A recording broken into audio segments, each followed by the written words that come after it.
আচ্ছা, আজকে দেখো যেটা তোমাদের স্টার্ট হবে সেটা হচ্ছে যে ক্লাসিফিকেশন স্টার্ট করছি।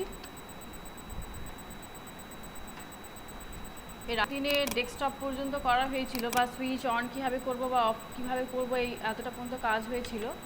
আজকে এটা করব ক্লাসিফিকেশন। তার আগে বলো, আগের দিনে যে কাজগুলো করা হয়েছে তাতে কোনো সমস্যা আছে কিনা একটু বলবে। বিভিন্ন কি এর কাজগুলো আগের দিনে হয়েছিল, তাতে কোনো প্রবলেম আছে কিনা বলো।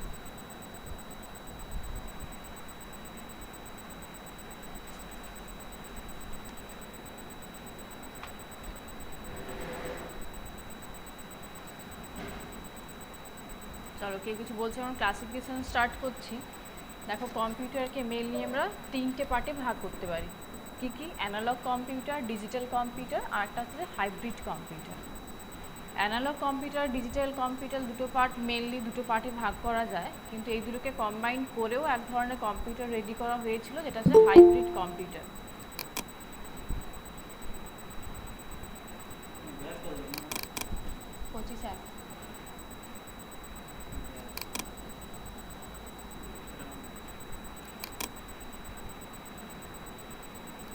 আচ্ছা, অ্যানালগ কম্পিউটার দেখো, অ্যানালগ কম্পিউটার হচ্ছে কী ধরনের কম্পিউটার? এটা মেনলি কিন্তু মেজারিং ডিভাইস, এক ধরনের মেজারিং ডিভাইস ছিল, যেখানে আমরা কি না কন্টিনিউয়াসলি বিভিন্ন ধরনের কোয়ান্টিটি মেজার করতে পারতাম।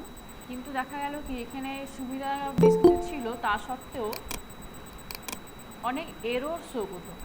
এরর শো করার জন্যই কিন্তু তারপরে আবার ডিজিটাল কম্পিউটার দিকে মানুষ এগোয়, বা সায়েন্টিস্টরা ডিজিটাল কম্পিউটার মডিফাই করে। ডিজিটাল কম্পিউটার মানে কি না, বর্তমানে আমরা যেগুলো ইউজ করছি সমস্তটাই ডিজিটাল, মানে বিভিন্ন ডিজিট নিয়ে কাজ করা হয় মেনলি। এবার এই দুটো ফিচার্স কিছু কম্বাইন করে হাইব্রিড কম্পিউটার রেডি করা হয়েছিল, কিন্তু কাজের ক্ষেত্রে দেখা গেলো কি হাইব্রিড কম্পিউটার অনেক ন্যূনতম মানের হয়েছে, খুব ভালো একটা এর ফিচার্সগুলো রেডি হয়নি, বা কাজ করার ক্ষেত্রে আরও বেশি প্রবলেম দেখা গেল। এইবারে যেটু ডিজিটাল কম্পিউটার নিয়ে আমরা সমস্ত পারপাসে কাজ করে থাকি, বা ডিজিটাল পারপাসে আমরা সমস্ত কাজ করছি, তো এবার তাকে 5 ভাগে ভাগ করা গেল। কি কি? Micro computer, mini computer, mainframe computer, super আর ল্যাপটপ। এই 5 ভাগে ভাগ করা যাচ্ছে। 5 ভাগে কিভাবে ভাগ করছে, কার উপরে বেস করে ভাগ করা হচ্ছে না, এদের স্টোরেজ ক্যাপাসিটির উপরে ভাগ করা হচ্ছে। মাইক্রো কম্পিউটার যেটা,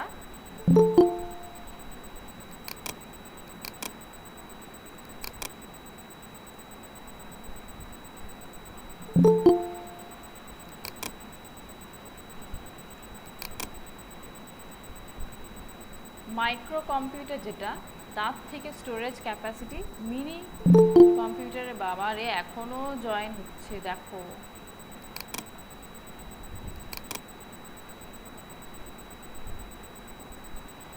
মাইক্রো কম্পিউটারের থেকে স্টোরেজ ক্যাপাসিটি প্লাস এর সার্ভিস যেটা, সেটা অনেক হাই লেভেলের, সেটা হচ্ছে মিনি কম্পিউটারে। ঠিক সেম একই রকমভাবে মিনি কম্পিউটারের থেকে মেন ফ্রেম কম্পিউটারের স্টোরেজ ক্যাপাসিটি বেশি, বা লোড নেওয়ার ক্ষমতা বেশি, এবং তার থেকে সুপার কম্পিউটার বেশি, এবং ল্যাপটপটা একটু অন্য ধরনের কাজের ক্ষেত্রে পরে বানানো হয়েছে, সেটা পরে আসছি। তো এটা যেটা মেনলি হচ্ছে কি না, স্টোরেজ ক্যাপাসিটির ওপরে বেস করে কম্পিউটারকে মেন 4টে ভাগে, আমি বলছি মেন 4টে ভাগে ভাগ করা হচ্ছে। স্টোরেজ ক্যাপাসিটি যত বেশি হবে, তার মানে কি না, তার কাজের লোড নেওয়ার ক্ষমতাটাও সেরকম বেশি হবে। কাজের লোড নেওয়ার ক্ষমতা বলতে কি না, বিভিন্ন হাই লেভেলের কাজগুলো সেইভাবে করা যাবে। যেমন মাইক্রো কম্পিউটারটাকে আমরা কিভাবে ইউজ করব, বা কি পারপাসে আমরা ইউজ করে থাকবো। মাইক্রো কম্পিউটারকে মেনলি টিচিং পারপাসে, বা মানে আমাদের পড়াশোনার ক্ষেত্রে, প্লাস ইঞ্জিনিয়ারিং পারপাসে আমরা বেশ কিছু কাজের ক্ষেত্রে বেসিক্যালি মাইক্রো কম্পিউটার ইউজ করা হয়। মিনি কম্পিউটারের কাজ কি? মিনি কম্পিউটারের কাজ হচ্ছে, যেহেতু ওর ক্যাপাসিটি আরেকটু বেশি, বা লোড নেওয়ার ক্ষমতা আরেকটু বেশি, তো এমনি টিচিং পারপাসে বলো, এমনি সাধারণ কাজের পারপাসে আমরা যেটা ইউজ করছি, তার থেকে যেহেতু লোড নেওয়ার ক্ষমতাটা সামান্য বেশি, তো সেই কারণে আমরা এটাকে বিভিন্ন ল্যাবরেটরিতে কাজ করার ক্ষেত্রে মিনি কম্পিউটারকে ইউজ করা হয়। নেক্সট আসছে mainframe computer. Mainframe কম্পিউটারের কাজ কি না, বা এর লোডিং ক্ষমতা একটু আরও বেশি, প্লাস এর ফেসিলিটি আরও বেশি, সেই কারণে কি করা হয়, একে আরেকটু লোডেড কাজের ক্ষেত্রে ইউজ করা হয়। যেমন ধরো রেলওয়ে রিজার্ভেশন, বা যে কোনো রিজার্ভেশনের ক্ষেত্রে আমরা যেগুলো ইউজ করছি, সেটা তো মিনিটে মিনিটে অনেক কাজের ক্ষেত্রে হয়ে যাচ্ছে। মানে যে টিকিট বুকিং যেগুলো হচ্ছে সাধারণত, ধরো সে রেলওয়ে রিজার্ভেশন হোক বা এয়ারপোর্টের ক্ষেত্রে আমি যদি ধরেও থাকি, 1 মিনিটে এখন অনলাইনে অনেকগুলো রিজার্ভেশন হয়ে যায়, তো তার লোডিং ক্ষমতাও নিশ্চয়ই মানে অনেকটাই বেশি প্রয়োজন। তো সেই ক্ষেত্রে আমরা মেইনফ্রেম কম্পিউটারকে ইউজ করে থাকি। দেখতে একই রকম হলেও সমস্ত কম্পিউটারগুলো হয়তো প্রায় দেখতে একই রকম, কিন্তু এর মধ্যে ফিচার্সগুলো, সিস্টেমগুলো বা প্রোগ্রামিংগুলো সমস্ত কিছু চেঞ্জ থাকে। নেক্সট আসছি সুপার কম্পিউটার। তার মানে কি, এগুলোর থেকেও এর লোডিং ক্ষমতা আরও বেশি বা স্টোরেজ ক্যাপাসিটি আরও বেশি বা লোড নেওয়ার ক্ষমতা আরও বেশি। সেই কারণে কি করা হয়, একে আরেকটু বড় কাজের পারপাসে আমরা ইউজ করে থাকি। যেমন কি না, অ্যাটমিক রিসার্চের ক্ষেত্রে বা স্পেস রিসার্চের ক্ষেত্রে আমরা সুপার কম্পিউটারকে ইউজ করে থাকি। তাহলে মাইক্রো কম্পিউটার বেসিক্যালি ইউজ করি না নর্মালি আমাদের পড়াশোনার ক্ষেত্রে বা টিচিং পারপাসে বলো, অ্যাকাউন্টিং পারপাসে বলো আমরা ইউজ করছি। মিনি কম্পিউটারের কাজ কি না, এর থেকে ক্যাপাসিটি বেশি, সেই কারণে একে বিভিন্ন ল্যাবরেটরিজে বিভিন্ন যেমন ধরো যে কোনো এক্সামিন হচ্ছে চারিদিকে, তো সেইগুলোর রেজাল্ট পাওয়ার জন্য আমরা মিনি কম্পিউটার ইউজ করছি। তার ফিচার্সগুলো আলাদা হয়, লুকটা হয়তো একই, বাইরের মানে ফিজিক্যাল স্ট্রাকচারটা হয়তো একই, কিন্তু ভিতরে প্রোগ্রামিংগুলো চেঞ্জ থাকে। মেন ফ্রেম কম্পিউটার কি না, রেলওয়ে রিজার্ভেশনের ক্ষেত্রে বললাম, এর থেকে যথেষ্ট পরিমাণে লোডিং বিভিন্ন লোডের পর মানে লোডিং ক্যাপাসিটির বেশি হয়ে থাকে। নেক্সট আসছে স্পেস রিসার্চের ক্ষেত্রে এটা সুপার কম্পিউটার ইউজ করা হয়। এবার ব্যাপার হচ্ছে ল্যাপটপের কাজ কেন রেডি করা হয়েছে না, ল্যাপটপে আমাদের ক্যারি করতে সুবিধা করার জন্য।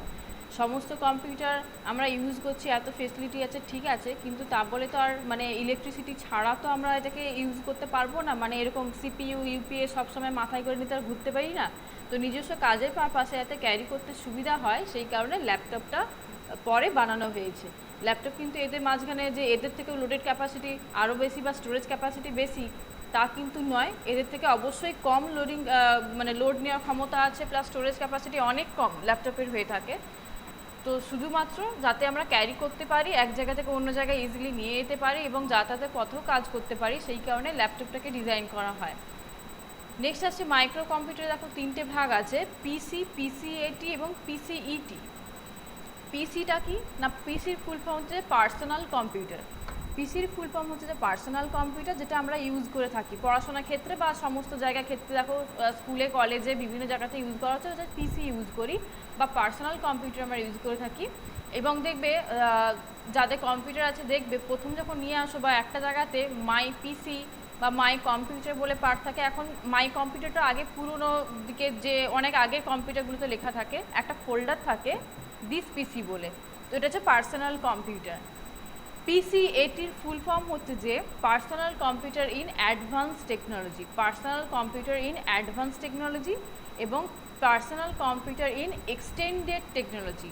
এই হচ্ছে দুটোর ফুল ফর্ম। তোমাদের এটা আসে, ফুল ফর্মগুলো আসতেও পারে এখান থেকে, তবুও এই ফুল ফর্মগুলো খুব সচরাচর একটা আসে না। এবার আমরা কিটা ইউজ করছি, আমরা ইউজ করে থাকি পিসিটা, পার্সোনাল কম্পিউটার আমরা ইউজ করে থাকি। পার্সোনাল কম্পিউটার বা 3টে জিনিস নিয়ে তৈরি। কী কী বা এর 3টে পার্ট আছে, কী কী, হার্ডওয়্যার আছে, সফটওয়্যার আছে এবং ফার্মওয়্যার আছে। হার্ডওয়্যার, সফটওয়্যার আর ফার্মওয়্যার, এর মধ্যে হার্ডওয়্যার নিয়ে কাজগুলো আমরা এর আগে করেছি। হার্ডওয়্যার নিয়ে কোনগুলো না, physical components of a computer, কম্পিউটারের ফিজিক্যাল কম্পোনেন্টসগুলোকে হার্ডওয়্যার বলা হচ্ছে।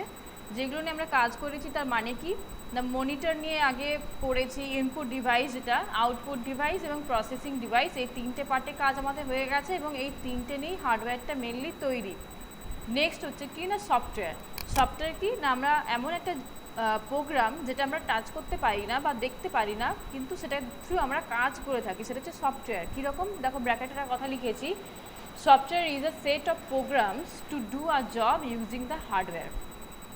এমন একটা প্রোগ্রামের সেট যেটা থ্রু আমরা কি করি না, বিভিন্ন হার্ডওয়্যারকে কাজে লাগিয়ে বা হার্ডওয়্যারের থ্রু আমরা কাজটা করতে পারি, যেটা হচ্ছে সফটওয়্যার। এবং ফার্মওয়্যারটা কি না, হার্ডওয়্যার আর সফটওয়্যারের কম্বিনেশন হচ্ছে ফার্মওয়্যার। যেহেতু এই যে কম্বাইন বা হাইব্রিড বলতে পারো, সেই কারণে দুটোর ফিচার্স থাকা সত্ত্বেও আমরা কিন্তু এখানে কোনো কাজ করতেই পারবো না। এবার কি, সফটওয়্যারকে তো নিয়ে আমাদেরকে সবসময় চলতে আছে, ফোন বলো, ল্যাপটপ বলো আর এমনি এরকম ডেস্কটপ বলো, যাই বলো না কেন, সফটওয়্যারকে নিয়ে কাজ করতে হয়। সেটাকে আবার দু ধরনের ভাগ করতে পারি, একটা হচ্ছে অ্যাপ্লিকেশন সফটওয়্যার, একটা হচ্ছে সিস্টেম সফটওয়্যার। অ্যাপ্লিকেশন সফটওয়্যারগুলো কী কী না, একটা নির্দিষ্ট কাজের পারপাসে আমরা যে সফটওয়্যারগুলো ডিজাইন করা হয়েছে, যেমন ধরো বিল রেডি করব বা টেলিফোন বিল বলো বা পেরোল যা খুশি বলো, একটা ধরো বিল রেডি করতে চাইছো, তো তার জন্য একটা আলাদা স্ট্রাকচার আছে। খুব সহজে বললে বুঝতে পারবে, ফোনে আমাদের অনেক অ্যাপস থাকে, এই অ্যাপস কিন্তু অ্যাকচুয়ালি অ্যাপ্লিকেশন সফটওয়্যারের মধ্যে পড়ে। ফোনটা হ্যাং করে যাচ্ছে বা ধরো স্লো হয়ে যাচ্ছে, কেউ ভাবছো একটা সফটওয়্যার মারলে হয়, তো সফটওয়্যারটা কি না একটা আপডেটেড ভার্সন বা আপডেটেড অ্যাপস বা অ্যাপ্লিকেশন সফটওয়্যার যেটা আমরা ইউজ করছি। কটা বাজে গো? 9:17 হয়ে গেলে এখনো পর্যন্ত জয়েন করছো, একটু 10 মিনিটের মধ্যে জয়েন করতে চেষ্টা করবে। তো যেটা বলছি কি, ফোনে যে এতগুলো অ্যাপস আছে এগুলো সমস্তগুলোই কিন্তু অ্যাপ্লিকেশন সফটওয়্যার। দেখবে একটা অ্যাপসের থ্রু আমরা কিন্তু সব কাজ করি না, এক একটা কাজের পারপাসে এক একটা অ্যাপস আছে। সাপোজ ধরো কাউকে কল করতে যাচ্ছি, তো তার জন্য কনট্যাক্টস বলে একটা অ্যাপস আছে। তুমি কিছু ফটো তুলেছো, সেগুলোকে স্টোর করার জন্য গ্যালারি বলে একটা অ্যাপস আছে, বা ফটোস বলে একটা অ্যাপস আছে। গানের লিস্ট রাখতে চাইছি বা গান শুনতে চাইছো, তার জন্য সংস বা মিউজিক বলে অ্যাপস থাকে। এরকম ছোটো ছোটো কাজের জন্য বা এক একটা কাজের জন্য এক একটা ডিজাইন করা আছে। আরও একটা দেখবে অনেকের ফোনে থাকে এজ ক্যালকুলেশনের জন্য থাকে, তো সেটা একটা প্রোগ্রাম বানানো হয়েছে, একটা আলাদা করে অ্যাপস বানানো হয়েছে। কী কারণে না, তার থ্রু আমরা এজ ক্যালকুলেট করতে পারবো, ডেটগুলো দিয়ে, আজকের ডেট অন্য আগের ডেট দিয়ে, যা অ্যাকচুয়াল ডেট যেটা সেটা দিয়ে আমরা এজ ক্যালকুলেশন করতে পারবো। এরকম ছোটোখাটো এক একটা কাজের জন্য এক একটা অ্যাপস বানানো থাকে বা সফটওয়্যার বানানো থাকে। সিস্টেম সফটওয়্যার কোনগুলো না, এগুলো এমন একটা সফটওয়্যার শুধুমাত্র যে আমরা একটাই কাজ করতে তা নয়, এর থ্রু আমরা অনেকগুলো কাজ করতে পারবো। তবে কি অ্যাপ্লিকেশন সফটওয়্যার কিন্তু আমরা যারা ইউজার, আমরা তো ইউজার, প্রোগ্রামাররা যেভাবে সেট করে গেছে সেভাবে কাজ করব, ঠিক আছে।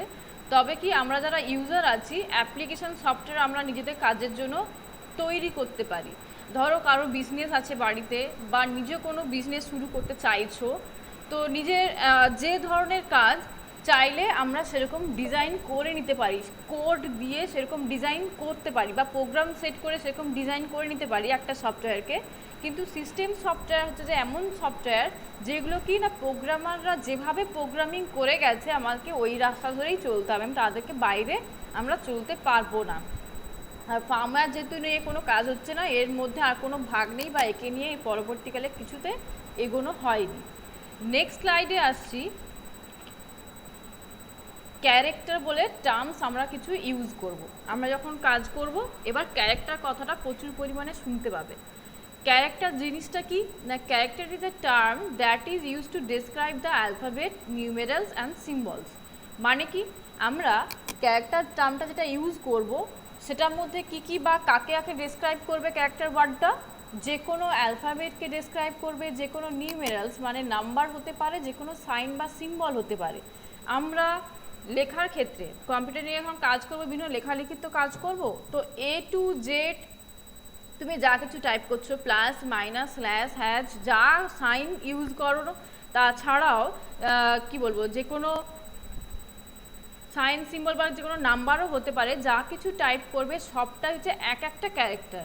আমি এক্সাম্পল হিসেবে দিচ্ছি, দেখো A মানে A to Z তুমি যা কিছু টাইপ করছো, এছাড়া কিছু সাইন এখানে লিখে দিয়েছি, এবং এর পাশে যদি লিখি 0 to 9 পর্যন্ত যে কোনো নাম্বার হতে পারে, সবটা হচ্ছে এক একটা ক্যারেক্টার, এক একটা ক্যারেক্টার। আমি যদি A লিখি, A একটা ক্যারেক্টার, যদি প্লাস দিয়ে থাকি প্লাস একটা ক্যারেক্টার, এইগুলো হচ্ছে এক একটা ক্যারেক্টার। এবার ব্যাপার হচ্ছে কি না, কম্পিউটারে বা এখন আমরা যা কাজ করি সব তো ইলেকট্রনিক ডিভাইস নিয়ে কাজ করে থাকি, তো ইলেকট্রনিক ডিভাইসে দুটো স্টেট থাকে। কি কি, একটা অফ স্টেট থাকে, একটা হচ্ছে অন স্টেট থাকে। দেখো যেগুলো হোয়াইট করে লিখে দিয়েছি লাইনের মধ্যে হাইলাইট করা হয়েছে যেটুকু, সেগুলো একটু ফলো করবে। যেমন ধরো একটা ইলেকট্রনিক ডিভাইসে, যে কোনো ইলেকট্রনিক ডিভাইসে দুটো স্টেট থাকে, একটা হচ্ছে অফ, একটা হচ্ছে অন। এর মাঝখানে কোনো স্টেজ থাকতে পারে না, কোনো মাঝামাঝি কোনো পজিশনে কোনো স্টেজ থাকবে না। এবার ব্যাপার হচ্ছে যে এই যে অন বা হাই ভোল্টেজ বলতে পারি, বা অফ বা লো ভোল্টেজ বলতে পারি। অফটাকে লো ভোল্টেজও বলতে পারি, বা অফ কথাটা ইউজ করতে, টার্মটা ইউজ করতে পারো। অন ক্ষেত্রে হাই ভোল্টেজও ইউজ করতে পারি। এই যে দুটো স্টেজ থাকে, যে কোনো ইলেকট্রনিক ডিভাইস বা যে সিস্টেমগুলো প্রোগ্রাম করা হয়েছে সে কিন্তু এইগুলোকে বোঝে না, বোঝে কিছু নাম্বার। যেমন দেখো 3 নম্বর পয়েন্টটাতে নোট করা হয়েছে কি, অন অফ বা low voltage stage is represented by 0। Low voltage stage বা অফ যদি আমরা যখন করব, তখন কি কাকে রিপ্রেজেন্ট করে, বা সেটা হচ্ছে 0কে রিপ্রেজেন্ট করে, বা 0টা অফকে রিপ্রেজেন্ট করে, যেটা খুশি বলতে পারো। আর ওয়ান যখন কম্পিউটার যখন ওয়ান ক্যারেক্টারটা নেবে তার মানে কি সেটা হচ্ছে অন হিসাবে নেবে, এবার কম্পিউটার অন হবে। 0 আর 1 এই হচ্ছে মেন দুটো নাম্বার বা ডিজিট। এইবারে দেখো যেহেতু কম্পিউটার বলো যে কোনো সিস্টেম বলো মানে ডিজিটালি যেগুলো আমরা কাজ করছি 0 আর 1কে বোঝে, তো সেই কারণে এই 0 আর 1কে নিয়ে একটা ল্যাঙ্গুয়েজ তৈরি হয়। সেই ল্যাঙ্গুয়েজটার নাম হচ্ছে যে binary language or machine language. যেহেতু মেশিন শুধুমাত্র এই দুটো নাম্বারকেই বোঝে 0 আর 1, সেই কারণে একে বলা হয় কি binary language or machine language. এইবারে ব্যাপার হচ্ছে কি এই ল্যাঙ্গুয়েজের মধ্যে কোন দুটো নাম্বার পড়ছে 0 আর 1, সেই কারণে 0 আর 1কে বলা হয় যেহেতু নাম্বার দুটো একটা ডিজিট বলতে পারি, 0 আর 1 যেহেতু একটা ডিজিটের আন্ডারে পড়ে সেই কারণে এই দুটো ডিজিটকে বলা হয় কি বাইনারি ডিজিট। বাইনারি ল্যাঙ্গুয়েজের আন্ডারে যেহেতু দুটো নাম্বার পড়ছে 0 আর 1, সেই কারণে একে বলা হচ্ছে বাইনারি ডিজিট। বাইনারি ডিজিট বলতে 0 আর 1-এর বাইরে আর কোনো নাম্বার থাকবে না। এবার কি যেহেতু ডিজিটগুলো নিয়ে কাজ করছি বা ল্যাঙ্গুয়েজ এগুলোর মধ্যে পড়ছে, তো তাকে আমরা যে ওয়ার্ডটাতে রিপ্রেজেন্ট করব সেটা হচ্ছে বিট বা একক বলতে পারো। বাইনারি ল্যাঙ্গুয়েজে এককটা হচ্ছে বিট। আমরা যে টার্মটা ইউজ করবো সেটা বিট টার্মটা আমরা ইউজ করব। এইবারে দেখো এইখানে কিছু পয়েন্ট আউট করেছি, তাতে লেখা আছে কি না মেমোরি ইউনিট বলে। এই যে কম্পিউটারে 0 আর 1টা মানে যখন কাজ করতে চাইছি 0 নিল, অন করতে চাইছে অফ করতে চাইলে 1 ক্যারি করছে। এই দুটো নাম্বার বা যখনই ও স্টার্ট করছে ক্যারেক্টারগুলোকে নিচ্ছে, ও কিন্তু কিছুটা প্লেস ওখানে স্টোর করছে, ওর মেমোরিতে কিছুটা স্পেস ধীরে ধীরে স্টোর হতে থাকছে। তো সেই স্টোরেজগুলো বা সেই মেমোরির কিছু ইউনিট থাকে, সেই ইউনিটগুলো আমি এখানে পয়েন্ট আউট করেছি। কীরকম না 0 আর 1 তো যাকে আমরা বাইনারি ডিজিট হিসাবে চিনি, যখনই ফার্স্ট স্টার্ট করলাম কিছুটা এরিয়া নিল। এইরকম আমরা এ থেকে জেড পর্যন্ত বা যা খুশি আমরা যখন যে ক্যারেক্টারগুলো ইউজ করছি বা টাইপ করছি কিছুটা করে প্লেস ও ওখানে দখল করতে করতে যাচ্ছে। তো সেই কিছুটা করে প্লেস যখন নিচ্ছে সেটা যখন 4 বিট হয়ে যাবে, যখন প্লেসটা 4 বিট কভার করবে তখন তাকে আমরা বলবো 1 নিবল। সব থেকে কম এরিয়া বা স্টোরেজ এরিয়াটাকে বলা হচ্ছে কি 1 nibble. 1 nibble equals to 4 bit. এইগুলো আমাদেরকে একটু মাথায় রাখতে হবে এবং এই টার্মগুলোর সাথে কিন্তু আমরা সবাই পরিচিত। কোন টার্মগুলোর সাথে পরিচিত একটু পরের দিকে আসছি। তো এরকম কাজ করতে করতে যখন 4 বিট এরিয়া আমরা কভার করব বা কম্পিউটার যখন 4 বিট এরিয়া কভার হবে তখন তাকে বলা হবে কি 1 বাইট। তখন তাকে বলা হবে 1 বাইট। এইবারে এই বাইটকে নিয়েই চলবো। দেখো পরপর স্টেপ বাই স্টেপ এই যে বাইট আছে, আবার যখন 1 বাইট পূরণ হলে তাকে তো আমরা 8 বিট বলছি। এরকম 1 বাইট এরিয়া দখল করতে করতে যখন 1024 বাইট পর্যন্ত এরিয়া দখল করবে তখন আমরা বলবো 1 কিলো বাইট বা শর্টে তাকে বলতে পারি 1 কেবি। এগুলো আমরা খুব হয়তো তোমরা অনেক ছোটোবেলায় শুনে থাকবে কি কেবি এমবি এই কথাগুলো আগে ছিল। কারণ কি শুনেছো ছোটোবেলায় শুনেছো এই কথাটা এই কারণে বলছি, যে কোনো ফোনে দেখবে রিচার্জ করলে সবার সিমে সমান ফেসিলিটি দেয় না। আগে এরকম কেবিতে ফ্রি দিত, অফার থাকতো। এখন কেবিটা এতটাই সামান্য মানে এতটাই ছোট এরিয়া যে আমাদের প্রয়োজনে লাগে না বা মানে এত কম এরিয়া আমাদের প্রয়োজন হয় না, ওই কারণে কেবি টার্মটা প্রায় উঠেই গেছে বললে চলে। আমাদের এটা প্রয়োজন হয় এবারে এমবি জিবি টিবি, আমাদের এইগুলো প্রয়োজন হয়ে থাকে। কীরকম দেখো আবার যখন 1 কিলোবাইট প্লেস নিয়ে আরও এগোচ্ছ, সেটা যখন 1024 কিলোবাইট পর্যন্ত জায়গা নিচ্ছে তখন সেটা নাম হয়ে যাবে কি 1 মেগাবাইট, যেটা শর্টে আমরা বলি 1 এমবি। এমবি কথাটা এখনও পর্যন্ত জেনে থাকবে। আবার দেখো যখন 1024 এমবি পর্যন্ত জায়গা ও ক্যারি করছে ওখানে, তখন সেটা নাম হয়ে যাবে কি 1 গিগাবাইট বা 1 জিবি।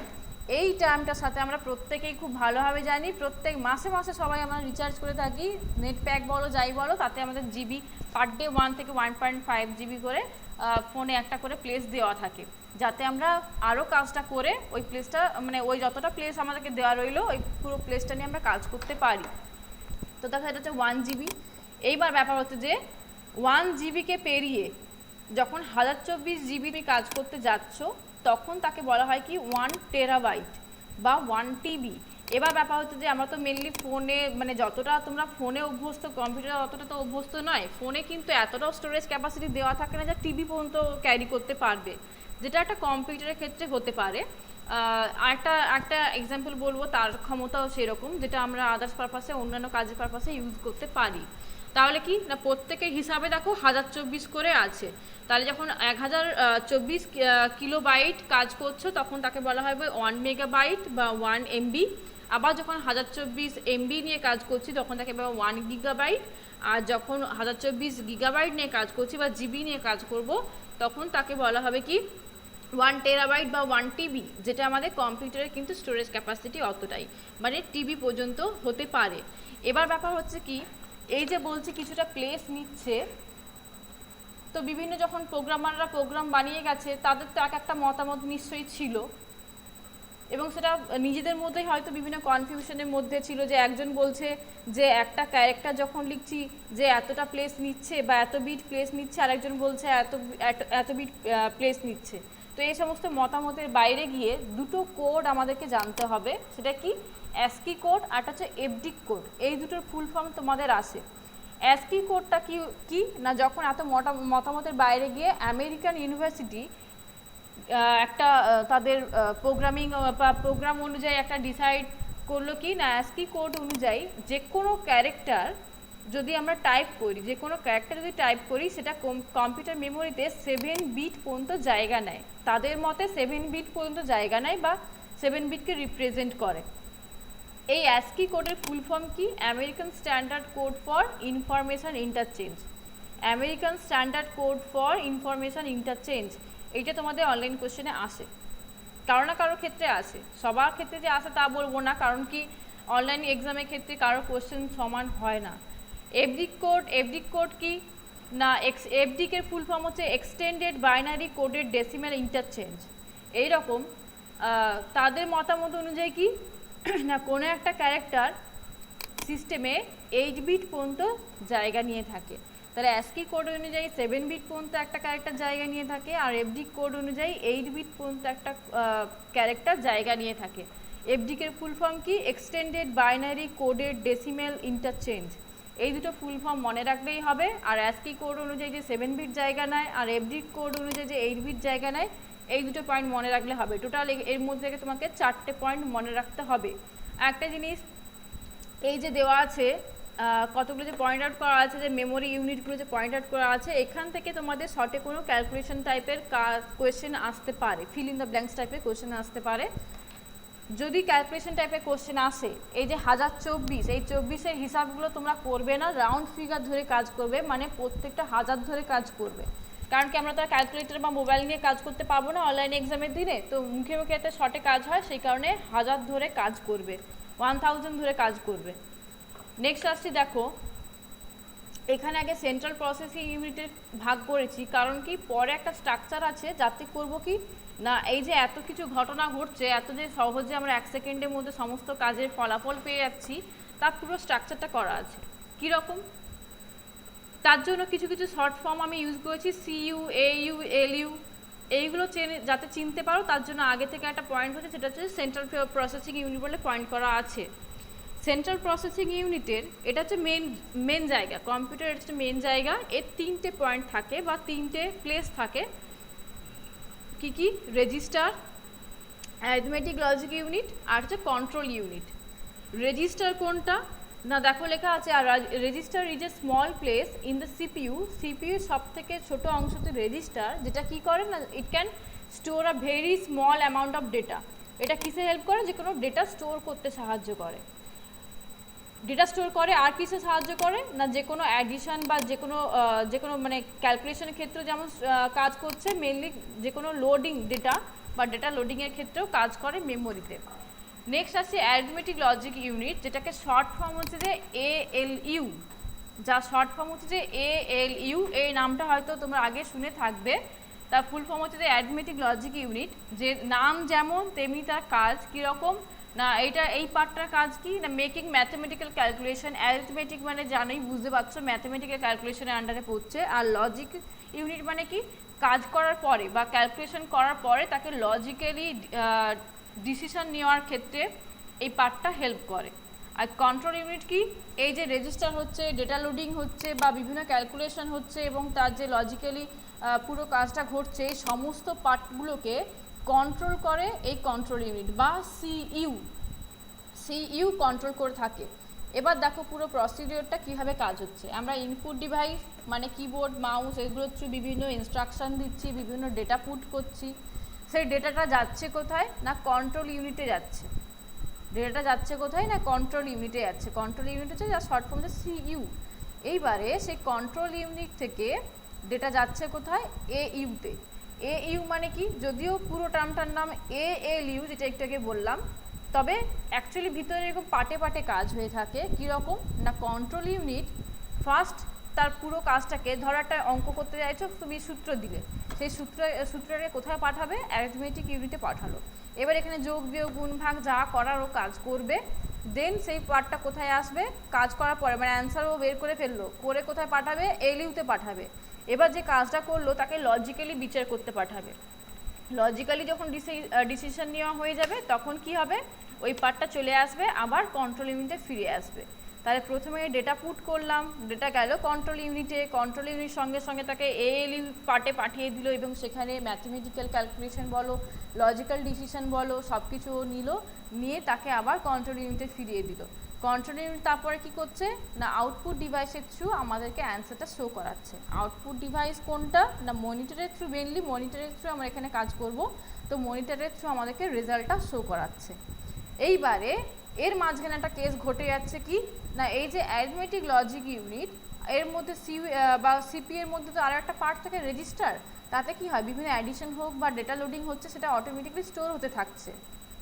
যেমন ধরো এখানে যে কাজটা ঘটছে, যে ম্যাথমেটিক্যাল ক্যালকুলেশন হচ্ছে, লজিক্যালি ডিসিশন নিচ্ছে, এর মাঝখানে যে কাজটা হচ্ছে সেই জায়গার কাজটাকে অটোমেটিকলি স্টোর হয়ে যাচ্ছে কোথায় না মেমোরিতে, বা যেটাকে রেজিস্টার বলা হয়, সেখানে স্টোর হয়ে যাচ্ছে। যেই না স্টোর হতে যাচ্ছে সেখানে আমাদেরকে দুটো জিনিস নোটিস করার প্রয়োজন আছে কি না, তার মধ্যে দুটো পার্ট আছে। একটা হচ্ছে প্রাইমারি মেমোরি, যাকে মেন মেমোরিও বলা যায় বা ইন্টারনাল মেমোরিও বলা যায়। আবার একটা পার্ট হচ্ছে সেকেন্ডারি মেমোরি, এক্সটার্নাল মেমোরি বা পার্মানেন্ট মেমোরিও আমরা বলতে পারি। এইবারে দেখা যাক যে মেন মেমোরি সেটা কি।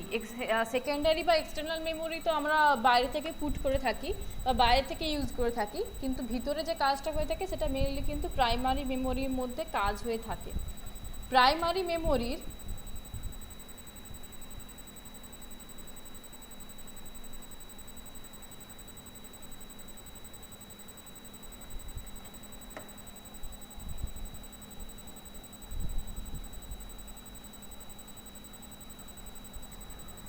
প্রাইমারি মেমোরির মেন যে দুটো পার্ট আছে বা যে দুটো প্রাইমারি মেমোরিকে আমাদেরকে চিনতে হবে সেটা হচ্ছে র্যাম আর রম। প্রত্যেকেই চেনো, প্রত্যেকে ফোন ইউজ করো মানে প্রত্যেকেই জানবে, কারণ ফোন কেনার সময় কিছু বুঝি না বুঝি আগে গিয়ে দেখি প্রত্যেকেই জিজ্ঞেস করে র্যাম কত বা রম কত।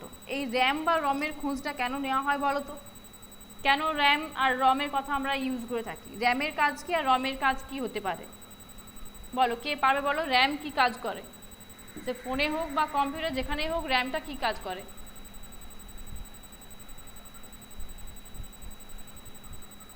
বলো। ম্যাম র্যাম ফোনে স্পিড বাড়ানোর কাজে লাগে, আর রম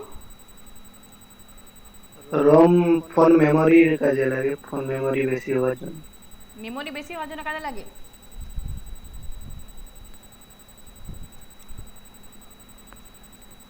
যাই হোক, দেখো দুটো যে বেসিক পার্ট থাকে র্যাম আর রম, র্যামের ফুল ফর্ম দেখো এখানে নোট করা আছে সাইডে, র্যান্ডম অ্যাক্সেস মেমোরি আর রিড অনলি মেমোরি। র্যামের কাজটা কি সেটা দেখো, তোমাদের জন্য আমি পরে পয়েন্ট আউট করে দিয়েছি যে র্যান্ডম অ্যাক্সেস মেমোরি বা ইন্টারনাল মেমোরি যে দুটো পার্ট আছে, এই পার্টটাকে কি বলা হয় দেখো, বা এই পার্টটা সম্পর্কে দেখো, যেটা কয়েকটা জাস্ট পয়েন্ট আউট করেছি। বলা আছে কি না, this type of memory is also called user memory. এই টাইপ অফ মেমোরিটাকে কি বলা হয় না ইউজার মেমোরি বলা হয়। মানে কি, আমরা ইউজাররা নিশ্চয়ই মেমোরিটা নিয়ে কাজ করতে পারবো। অ্যাকচুয়ালি কি হয় দেখো, user can read or write the content from it. Primary memory যেগুলো হয়ে থাকে প্রোগ্রামাররা যেভাবে সেট করা থাকে অ্যাকচুয়ালি কিন্তু সেইভাবে আমাদেরকে কাজ করতে হয়। তবে কি না, এখানে বলেছে আমরা ইউজার যারা আছি আমরা আমাদের প্রয়োজন অনুযায়ী আমরা এটাকে রিড করতে পারি বা রাইট করতে পারি। রিড করা মানে কি না, প্রোগ্রামাররা যেভাবে কাজ করে গেছে সেখান থেকে আমরা কিছুটা ডেটা বা তথ্য নিয়ে কাজ করতে পারি। আর এই কাজ করাটাকে তুমি যে কাজ করতে পারবে তাকে বলা হচ্ছে রাইট করা। সেই প্রোগ্রামটাকে নিয়ে তুমি এগোতে পারবে, প্লাস নিজের ইচ্ছে মতো কোনো একটা কাজ করতে পারবে। এইবারে হ্যাঁ বলো। আরেকবার একটু র্যাম আর রমের ব্যাপারে। র্যাম যা স্টার্ট করলাম, দেখো র্যামের ফুল ফর্ম হচ্ছে র্যান্ডম অ্যাক্সেস মেমোরি, যেটা কি না ইউজার মেমোরি নামে পরিচিত। কারণ কি আমরা ইউজাররা এটা নিয়ে বেশ কিছু কাজ করতে পারি। কি রকম কাজ করতে পারবো না, প্রোগ্রামাররা যেভাবে সেট করে গেছে প্রাইমারি মেমোরি মাত্রই প্রোগ্রামাররা তাদের প্রোগ্রাম ফিট করে যাবে এবং সেই রাস্তা অনুযায়ী কাজ করতে হবে। তবে একটা ফেসিলিটি আছে কি না, আমরা যারা ইউজার আমরা ওই প্রোগ্রামগুলোকে নিয়ে নিজের ইচ্ছে মতো কাজ করতে পারি বা প্রয়োজন মতো কাজ করতে পারি। সেই কারণে রিড অর রাইট বলেছে। এখানে রিড অর রাইট বলতে পড়া বা লেখা নয়, ওই প্রোগ্রামগুলোকে নিয়ে কাজ করার ক্ষেত্রে বলেছে, আমরা কাজ করতে পারবো একে নিয়ে। দ্বিতীয়ত কি না, ক্লাসিফাইড করা হয়েছে কিভাবে না, দুভাগে ভাগ করা হয়েছে, স্ট্যাটিক র্যাম আর ডাইনামিক র্যাম। তোমাদের ডিটেলস সম্পর্কে কিছু নেই অতটা। এবার ব্যাপার কি, এর কাজ কি না, একে আমরা ইউজ করে থাকি ডেটা স্টোর করার ক্ষেত্রে বা যে কোনো ইনস্ট্রাকশনকে প্রসেস করার ক্ষেত্রে আমরা এটাকে কাজ করে থাকি। মানে কি দাঁড়ালো, কম্পিউটার হোক বা ফোন যাই হোক না কেন, র্যাম কি করে বিভিন্ন প্রসেসটাকে ডেটাগুলোকে প্রসেস করতে বা বিভিন্ন যে ইনস্ট্রাকশনগুলোকে প্রসেস করতে হেল্প করে থাকে। এবার কি মেইন পার্ট দেখো, একটা ইয়েলো কালার যেটা আমি করেছি, যে মেইন লিমিটেশন অফ র্যাম। আমরা এটাকে নিয়ে কাজ করতে পারছি, নিজেদের ইচ্ছে মতো স্টোর করতে পারছি, প্রয়োজনীয় যে ডেটা স্টোর করতে পারছি, ঠিক আছে। এর একটা লিমিটেশন মারাত্মক জিনিস, সেটা হচ্ছে ভোলেটাইল মেমোরি বলা হয় এটাকে। কেন ভোলেটাইল মেমোরি বলা হয় না, এ ভুলে যায় বলে ভোলেটাইল মেমোরি বলা হয়। এবার ভুলে যাওয়া ব্যাপারটা কি, এখানে দেখো দুটো লাইন লেখা আছে, all the information and data store in RAM will get erased whenever switch off or restart the computer। আমরা কম্পিউটারকে যখন কাজ করতে করতে হঠাৎ ধরো বন্ধ হয়ে গেল বা এমন কিছু কাজ করছি এটা ধরো আমার প্রাইমারি মেমোরিতে ঢুকবে বা ইন্টারনাল মেমোরিতে ঢুকবে, সেই কাজটা করতে করতে ধরো তোমার হঠাৎ করে পাওয়ার অফ হয়ে গেছে, এবার পাওয়ার অফ হয়ে যাওয়া মানে আমরা নিশ্চয়ই কম্পিউটার বসে কাজ করতে পারবো না। বা ধরো কিছু প্রবলেম হচ্ছে কম্পিউটারে, আমরা রিস্টার্ট করতে যাচ্ছি বা ফরম্যাট ইউজ করতে যাচ্ছি, তো সেক্ষেত্রে কি হয় না, প্রাইমারি মেমোরির মধ্যে বা র্যামের মধ্যে যা থাকে সব কিন্তু ডিলিট হয়ে যায় আমাদের অজান্তেই। দেখো যেমন ধরো বলছি, ফোনের কথা বলছি, ফোনে তো আমাদের এক গাদা অনেক ডকুমেন্টস থাকতে পারে। এখন ফোনে আমরা প্রচুরভাবে ইউজ করি, বিভিন্ন ফাইল ফোল্ডার সব কিছুই আছে, ইম্পর্টেন্ট নোটসও থাকে। এবার ব্যাপার হচ্ছে ফোন ধরো হ্যাং করছে বা ধরো তুমি নতুন কিছু নিতে যাচ্ছ, তুমি তাহলে আগে আমরা কি করে থাকি না, যা কিছু থাকে ফটো বলো, যে কোনো ইম্পর্টেন্ট ডকুমেন্টসও ধরো আমরা এখন সেভ করে রাখি, পিডিএফ ফাইলটাই সব কিছুই রাখা যায়, তো সেগুলোকে আগে আমরা ব্যাকআপ নিয়ে নিই। ব্যাকআপটা কোথায় নিই, এসডি কার্ডে নেওয়া থাকে, আমাদের ফোনে এসডি কার্ডে ইউজ করে থাকি, বা ফোনে ধরো কানেক্টারের থ্রু আমরা পেন ড্রাইভ ইউজ করেও তাকে স্টোর করতে পারি। এই যে এসডি কার্ড আর পেন ড্রাইভ যেহেতু আমরা বাইরে থেকে দিচ্ছি বা বাইরে থেকে মেমোরিগুলোকে ইউজ করছি, ওগুলো হচ্ছে এক্সটার্নাল মেমোরি আন্ডারে পড়ছে। তাহলে আমরা কি করে থাকি, ভিতরে ফাইলসগুলোকে আগে সরিয়ে নিই। কিসে সরিয়ে নিই না, সেকেন্ডারি ডিভাইসগুলোতে সরিয়ে নিই বা সেকেন্ডারি মেমোরিগুলোকে সরিয়ে নিই। কেন সরিয়ে নিই, যে জানি আমি যদি ফরম্যাট বা রিস্টার্ট মারি আমার হয়তো ছবিগুলো বা ইম্পর্টেন্ট ডকুমেন্টসগুলো ডিলিট হয়ে যেতে পারে। কেন ডিলিট হবে, এই র্যামের জন্যই ডিলিট হয়ে থাকে। প্রাইমারি মেমোরিতে প্রত্যেকের ফোনেই থাকে এবং এখনকার প্রাইমারি মেমোরি যে পরিমাণে দিয়ে থাকে আমাদেরকে এক্সটার্নাল মেমোরি না লাগালেও চলে, এতটাই পরিমাণ হিউজ পরিমাণে আমাদেরকে প্লেসগুলো দেওয়া থাকে। তবে কি না, তার এই কেস যদি আমরা রিস্টার্ট করি বা ফরম্যাট ইউজ করি অপশন, তাহলে সমস্ত কিছু ইরেজ হয়ে যাবে। এই যে যখন তখন ফরম্যাট দিলে বা রিস্টার্ট দিলে ইরেজ হয়ে যায় বা সুইচ অফ করলে হঠাৎ করে এই ডকুমেন্টসগুলো উধাও হয়ে যাবে, সেটা কারণ হচ্ছে যে র্যাম ভোলেটাইল মেমোরি, সেই কারণে এই কাজগুলো ঘটে থাকে। উল্টো দিকে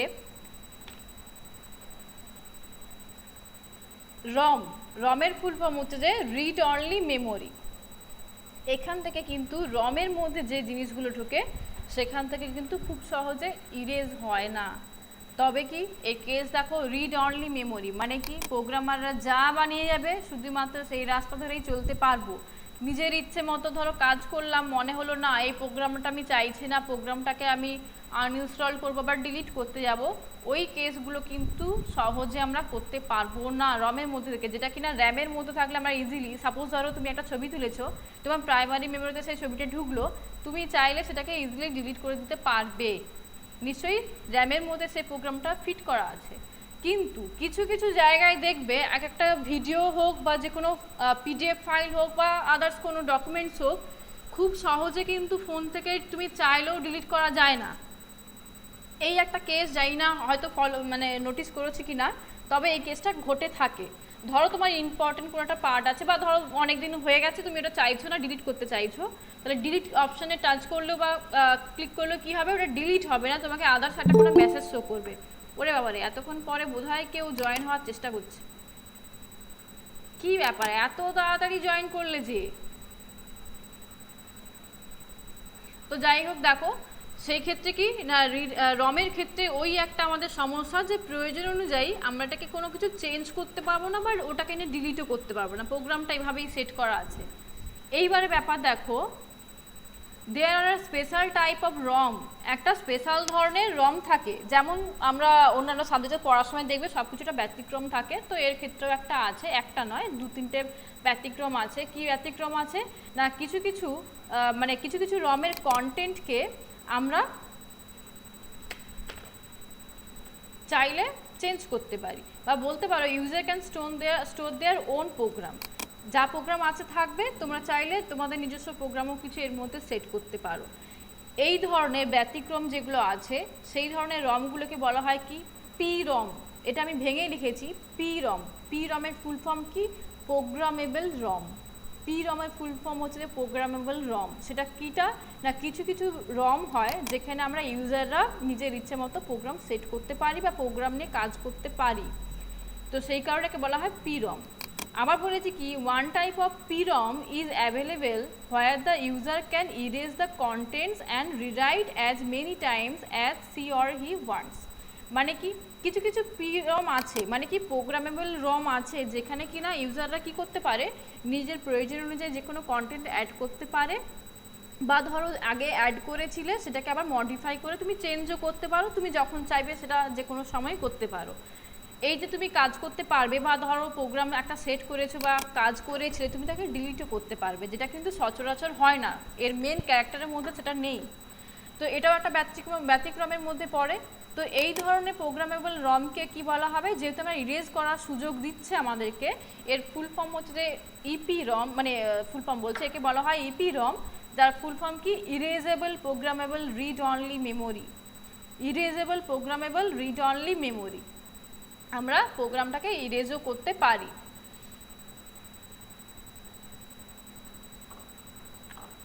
তাহলে দেখো প্রাইমারি মেমোরির মধ্যে তাহলে কি কেস ঘটে থাকে না, এখানে বেসিক্যালি যা কাজ হচ্ছে সেটা হয় র্যাম আর রমের মধ্যে যার যে পার্টে ঢোকার সেটা কাজ হয়ে থাকে।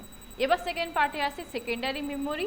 সেকেন্ডারি মেমোরি কোনগুলো না, যেটা বললাম আমাদের প্রাইমারি মেমোরি ছাড়াও যাতে আমরা নিজেরা ক্যারি করতে পারি বা নিজেদের সুবিধার জন্য আরও প্রয়োজন, মানুষের যত দিচ্ছে তত তার অভাব পড়ে যায়, দেখবে ওই কারণে ফোনে যত এমবি যত জিবি থাক তারও তাদের অভাব পড়ে যায়। আমরা পেন ড্রাইভ, এসডি কার্ড সব কিছু ইউজ করে থাকি, সেই রকম সেগুলোকে বলা হচ্ছে কি সেকেন্ডারি, যেটা আমরা বাইরে থেকে ইউজ করি, বা এক্সটার্নাল, বা একে পার্মানেন্ট বলতে পারো। কেন পার্মানেন্ট বলবো না, যেহেতু প্রাইমারি মেমোরিতে ভুলে যাওয়ার সম্ভাবনা আছে, তো নিশ্চয়ই এটা পার্মানেন্ট হবে না। যেটা পার্মানেন্ট না, যার জন্য আমরা যে বললাম ব্যাকআপ নিয়ে এসডি কার্ডে রাখি বা পেন ড্রাইভে রাখি, কেন রাখি না, সেখান থেকে ডিলিট নিশ্চয় হয়ে যাবে না, সেটা আমরা জানি, সেই কারণে রাখা থাকে। তো সেই কারণে এগুলোকে পার্মানেন্ট মেমোরি বলা হয়। পার্মানেন্ট মেমোরির মধ্যে কিছু এক্সাম্পল দিয়েছে, দেখো CD, DVD, pen drive, hard disk etcetera. Hard ডিস্কটার সব থেকে কিন্তু স্টোরেজ ক্যাপাসিটি বেশি। সিডি আমরা বহু আগে দেখেছি, এখনও হয়তো বিজনেস পারপাসে হয়তো কোনো কিছু যখন রিপ্রেজেন্ট করার প্রয়োজন হয়ে থাকে তখন কিন্তু অনেক জায়গাতে সিডি ইউজ করা হলেও হতে পারে, বা ডিভিডিও কিন্তু আমরা দেখেছি, তবে ইউজটা এখন বহু কমে গেছে, এদের ইউজেসটা আগে প্রচুর পরিমাণে ছিল। আগে তার পেন ড্রাইভ, হার্ড ডিস্ক, এগুলো হার্ড ডিস্ক ছিল বলবো, কিন্তু পেন ড্রাইভ ছিল না। এবার ব্যাপার হচ্ছে কি, পেন ড্রাইভ আমরা প্রচুর পরিমাণে ইউজ করি, এই পেন ড্রাইভ কিন্তু অ্যাকচুয়ালি আলাদা একটা নাম আছে, তার নাম হচ্ছে যে ইউএসবি, যা ফুল ফর্ম হচ্ছে যে ইউনিভার্সাল সিরিয়াল বাস।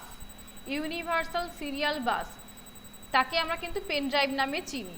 একে আমরা প্রচুর পরিমাণে ইউজ করি, কারণ কি এর স্টোরেজ ক্যাপাসিটি অনেক বেশি। হয়তো জানবে 10 মিলিয়ন, জানি না জানো কি না, 10 মিলিয়ন পর্যন্ত স্টোরেজ এ করতে পারে, প্রায় 10 বছরের স্টোরেজ এ রাখতে পারে। এতটাই এর ক্যাপাসিটি থেকে থাকে এবং সেটা ডিলিট হওয়ার সম্ভাবনা নেই। সিডি হয়তো স্ক্র্যাচ পড়ে যাবে, ডিভিডিতে একটা সমস্যা হতে পারে, কিন্তু পেন ড্রাইভে ওই সমস্যা সচরাচর হয় না। এদের থেকেও এটা কি আরও ক্যাপাসিটি বেশি কার না হার্ড ডিস্কের। হার্ড ডিস্কের ক্যাপাসিটি কিন্তু টিবি পর্যন্ত যায়, টিবি পর্যন্ত যায়, মানে কি টেরাবাইট পর্যন্ত ক্যাপাসিটি থাকে, যেটা কিন্তু ফোন বা আদার্স কোনো ডিভাইসের মধ্যে থাকে না। আর হার্ড ডিস্ক কিন্তু মেনলি আমাদের সিপিইউ এর মধ্যে একটা পার্ট হচ্ছে মেমোরি আছে। হার্ড ডিস্ক কিন্তু অটোমেটিকলি থাকে, যার জন্য আমরা বাইরে থেকে কোনো কিছু এক্সটার্নাল ডিভাইস ইউজ না করেও কম্পিউটার অনেক কিছু সেভ করতে পারি। আর এগুলো পেন ড্রাইভকে আমরা ইউজ করি, কিন্তু হার্ড ডিস্কে কিন্তু বাইরেও কিনতেও পাওয়া যায় হার্ড ডিস্ক, ইউজ করি না এর কারণ কি এর প্রচুর কিন্তু দাম। হার্ড ডিস্ক কিনতে পাওয়া যায় বাইরে আলাদা করে, যাতে আমরা ধরো ল্যাপটপে কাজ করছো, ল্যাপটপে তো আর অত স্টোরেজ ক্যাপাসিটি থাকে না, যদিও হতে পারে আমরা অনেক কিছু সেভ করতে পারি, ঠিক আছে, কিন্তু স্টোরেজ ক্যাপাসিটি খুব একটা বেশি হয় না দেখতে গেলে। আমাদের এমনি এই ধরনের কম্পিউটারে স্টোরেজ ক্যাপাসিটি বেশি হয় না। তো যাদের প্রচুর পরিমাণে সবসময় সারাদিন কম্পিউটারে বসে কাজ এবং দিনের পর দিন অনেক ফাইল লোড করতে হচ্ছে, রেডি করতে হচ্ছে, তো তারা চাইলে হার্ড ডিস্ক ইউজ করতে পারে, কিন্তু হার্ড ডিস্ক এক্সপেন্সিভ বলেই কিন্তু সচরাচর কেউ ইউজ করতে চায় না। কিন্তু দেখতে গেলে এর স্টোরেজ ক্যাপাসিটি সব থেকে বেশি। কারোর কাছে যদি হার্ড ডিস্ক থাকে তার CD, DVD, pen drive, SD card না হলেও চলবে, এতটাই পরিমাণ স্টোরেজ ক্যাপাসিটি হার্ড ডিস্কের থেকে থাকে। আচ্ছা, তোমাদের আজকে আমার মেমোরি পর্যন্ত কমপ্লিট হয়েছে। বেসিক থিওরি বলতে যতটুকু তোমাদের থাকার ততটা আপাতত আমি টাচ আপ করে দিয়ে গেছি। কোথাও কোনো সমস্যা থাকলে এবার একটু বলো। যা বলার তো আমি বলে গেলাম, এবার বলো যেখানে কোথাও যদি কোনো কনফিউশন থাকে বলো।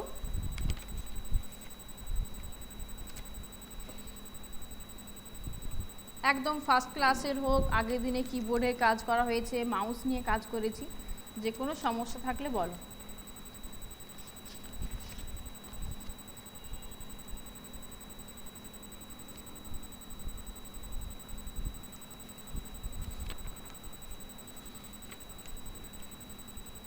ওই দেখো সব নীরবতা পালন হচ্ছে।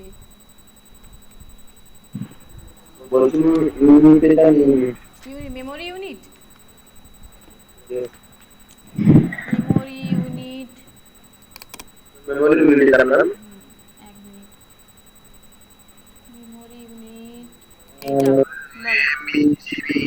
হুম বলছি এখানে যে আপনি বললেন 1024 মাত্র 24 বাইট, এটা যে আপনি বললেন ক্যালকুলেশন 24 বাদ দিয়ে, ক্যালকুলেশন বলতে সাপোজ ধরো কোশ্চেন, অনলাইন কোশ্চেন তো বলা যায় না, আসতে পারে, হয়তো তোমাকে বললো অনলাইন কোশ্চেন বাদে আপনি একটু সলভ করুন যে কি রকম আসতে পারে না, আমরা তো জানি না সচরাচর। যেরকম আসে, যেটা হচ্ছে ধরো 1 জিবি ইকুয়ালস টু 1 কেবি, কি বলবো 1 জিবি ইকুয়ালস টু ড্যাশ কেবি, কিভাবে বের করবে? 1 ধরো বললো ধরো 1 জিবির কথা বললাম, 1 জিবি ইকুয়ালস টু ড্যাশ কেবি, কিভাবে করবে? জিবি তো পরিমাণটাতে বেশি, তার মানে কি হ্যাঁ, আর কেবির পরিমাণ খুব কম। তো তাকে আমি যদি মেলাতে যাই আমাকে কি করতে হবে? কেবির পরিমাণটা আরো বাড়াতে হবে। কিভাবে বাড়াবো? জিবি বলতে কি কেবি আর এমবি কে বাদ দিয়ে তবে গিয়ে জিবিতে যাচ্ছি, তাহলে আমাকে কি করতে হবে? আমাকে 1024 ইন্টু 1024, মানে দুই দিকে আমাকে যেহেতু সমান করতে হবে, তাহলে আমাকে কি করতে হবে? 1024 কেবির সঙ্গে আরও একটা এমবি যোগ, কি বলবো, ইন্টু করলে তবে গিয়ে আমি জিবি থেকে পৌঁছাবো, কারণ সব কিছুতে যাচ্ছে। তাহলে আমি কি করতে পারি? রাউন্ড ফিগার ধরে কাজ করব, 1000 ইন্টু 1000, মানে কি হবে? একে ভিতরে ফার্স্টে 3টে শূন্য, এখানে 3টে শূন্য, মানে কি হলো? একে ভিতরে টোটাল 6টা শূন্য থাকবে, তত কেবি আসবে। শর্টকাট প্রসেস এভাবে বের করতে হবে। আর কিছু ও আচ্ছা, 1000 ইনটু 1000, হ্যাঁ, তখন তার মানে রাউন্ড তখন ফিগার ধরে কাজ করব। হ্যাঁ হ্যাঁ, আবার যদি টিভি দেয় তখন কি করব? 1000 ইন্টু 1000 ইন্টু 1000, মানে যেটা মানে যত বাড়বে তত 1000, মানে 3টা শূন্য করে বাড়তে হ্যাঁ পারে। হ্যাঁ। এই 24 এর ক্যালকুলেশনগুলোকে আমরা রাখি না। এই 24 গুলোকে ইন্টু করতে গেলে তুমি তো মুখে মুখে করা সম্ভব হবে না, ওই কারণে এগুলোকে রাখা হয় না। ঠিক আছে। মানে থিওরি বলতে আর এটুকু, মেন তো থিওরি নিয়ে এর কোনো কাজ নেই, মেন ব্যাপার হচ্ছে হাতে প্র্যাকটিস করা নিয়ে কাজ, মানে ওয়ার্ড, এক্সেল এগুলো ধরে কাজ, যেটুকু তোমাদের টপিকে ছিল। ক্যালকুলেশনটা যদি হয় তাহলে আরো সচরাচর ভালো হয়, তাহলে আমাদের মধ্যে তো বেসিক পার্ট যেগুলো জানার, কিবোর্ডের সমস্ত ডিটেলস আর মাউস সম্পর্কে বা সিপিইউ সম্পর্কে যেটা জানার, এর বাইরে আর তেমনি ওই মেমোরি টেমোরি খুব একটা বেশি কোশ্চেন আসে না তোমাদের, যেটা এরপরে যেটা স্টার্ট হবে ওয়ার্ড স্টার্ট করব। ওয়ার্ড বলতে আগে ওয়ার্ড প্যাডের কাজ দেখাবো, তারপরে এমএস ওয়ার্ডে ঢুকবো। আচ্ছা, আর কারো আর যারা ফার্স্ট ক্লাস করতে পারোনি বা নতুন অ্যাডমিশন নিয়েছো তাদের কোনো সমস্যা থাকলে বলো। আগের দিনে তো দেখলাম বোধহয় জয়েন করলাম শনিবার দিন, না জানি না কোন ব্যাচেটি খেয়াল নেই। যারা লেটে জয়েন করেছো তাদের কোনো সমস্যা থাকলে বলো, বা আগে ক্লাসগুলো পেয়েছো কি পাওনি সেটা তো জানাতে হবে, নাহলে পরে বলবে পাইনি। ম্যাম পিসিইটি ফুল ফর্মটা বলুন। কিটা কিটা? পিসিইটি। পিসিএটি জাস্ট ফুল ফর্ম, যেটা ক্লাসিফিকেশনে দিয়েছিলাম, personal computer in extended technology. এই জাস্ট ফুল ফর্মগুলো আসে, এদের ডিটেলস সম্পর্কে কিছু আছে না। Personal computer in advance technology, personal computer in extended technology. কিন্তু বই যখন পেয়ে যাবে সমস্ত ফুল ফর্মগুলো আছে, তবে হ্যাঁ ফুল ফর্মগুলো আসে, একটু ওইগুলো দেখার আছে। পিরম, ইপিরম এইগুলোর ক্ষেত্রে আসে। যেটা আমি একটা নোট করিনি সেটা হচ্ছে রমের ক্ষেত্রে, যেটা বললাম প্রোগ্রামাররা যেভাবে বানিয়ে গেছে আমরা ইউজ করি, সাধারণত ডিলিট করতে পারি না বা ইরেজ করতে পারি না, কিন্তু রম থেকে না কিছু পরিমাণ জিনিস আমরা চাইলে ইরেজ করতে পারি। এই যে বলেছি ইরেজেবল প্রোগ্রামেবল রম, এই ইরেজ করা বলতে কিন্তু একটা প্রোগ্রামের কোডে গেলাম সেটাকে ডিলিট করে দিলাম সেটা কিন্তু হবে না। যেটা হয় কি না, ইলেকট্রিক্যালের থ্রু ইউভি রে পাস করাতে হয়, ইউভি রে পাস করালে তবে গিয়ে হয়ে থাকে প্রসেসটা। ইউভি রে থ্রু এটাকে ইরেজ করা যায়, মানে ধীরে ধীরে লেখাটাকে বা প্রোগ্রামটাকে মোছা যায় প্রসেসে। এটা ওইভাবে ডিলিট করে কিন্তু কাজ করা যায় না। এই ইউভি রে যেহেতু ইউজ করা যায়, এর একটা শর্ট ফর্ম আছে বা ফুল ফর্ম আছে। হ্যাঁ, শর্ট ফর্মটা হচ্ছে ইউভিএল ইপিরম, মানে কি আলট্রাভায়োলেট লাইট ইরেজেবল প্রোগ্রামেবল রম। আলট্রাভায়োলেট ব্রাইট ইরেজেবল প্রোগ্রামেবল রম, ওটা অতটা গুরুত্বপূর্ণ নয় বলে তোমাদেরকে এখানে পয়েন্ট আউট করে দিইনি, যেটুকু করে দিলাম ওর মধ্যে থেকে কোশ্চেন আসবে। বলো আগের ক্লাসে কোনো সমস্যা আছে কি? আগের ক্লাসে কোনো সমস্যা থাকলে বলো।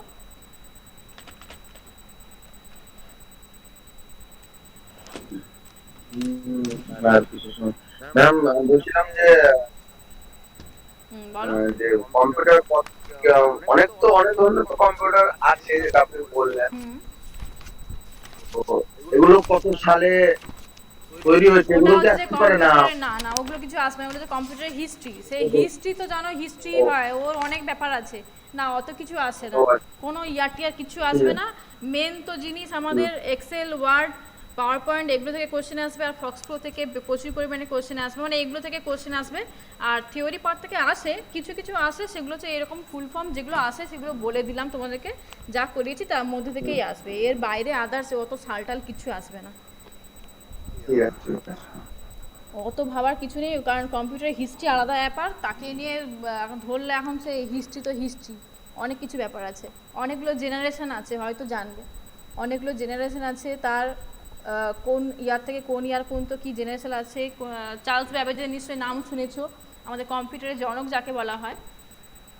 তো চার্লস ব্যাবেজ কোন ইয়ারে কী করে গেছে, প্রথমে কোনটা করেছিল, তাকে মডিফাই করে আবার পরবর্তীকালে কোন সালে কীটা করেছে, এই সমস্ত কিছু ডিটেলসে পড়ার আছে, ও অত কিছু আসে না। আচ্ছা, একটু রেসপন্স করবে। সুরেন্দ্র ভৌমিক, রাজীব, সপ্তপর্ণা, দেবস্মিতা, এতজন আছে, কেউ কি নেই? দেবস্মিতা রয় কোথায়, মানে বেরু বেরু করতে চলে গেছে দেখো। ডোনা, স্বর্ণদীপ, আচ্ছা স্যার 1 মিনিট দাঁড়াও। ওহো,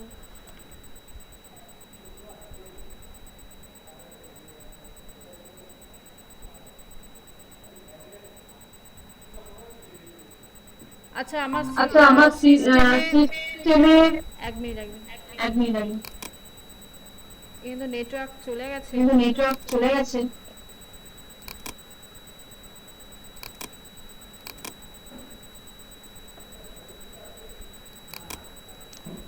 আচ্ছা এবার সবাই শুনতে পাচ্ছ? হ্যাঁ শুনতে আচ্ছা পাচ্ছি। আচ্ছা আমি ভাবলাম হঠাৎ করে কি হলো, আমি খেয়াল করিনি যে নেটওয়ার্ক চলে গেছিল বলে। ঠিক আছে আমি এবার রিপিট করছি, বলো। সুরেন্দ্র, রাজীব, সপ্তপর্ণা, দেবস্মিতা, ডোনা, স্বর্ণদীপ,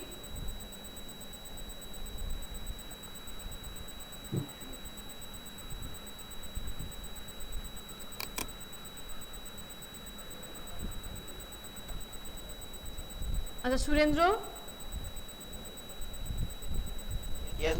রাজীব, সপ্তপর্ণা, দেবস্মিতা, ডোনা,